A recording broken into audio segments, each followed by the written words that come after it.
Hello mga bebs, nakita ko nga to sa harap ng gate namin. Ano kayang laman nito? Ayuda ba ito? Nakabomba to. Nakabomba. Ay, puting.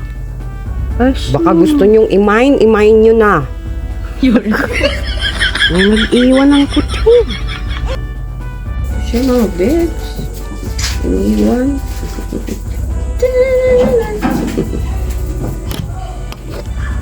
At yung isa ay napakatapang mga bebs, parang cobra.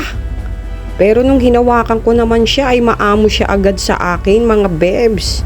Hindi katulad kanina para siyang cobra. So ayan, dinala ko sila sa tuludan mga bebs. Baka nagugutom sila.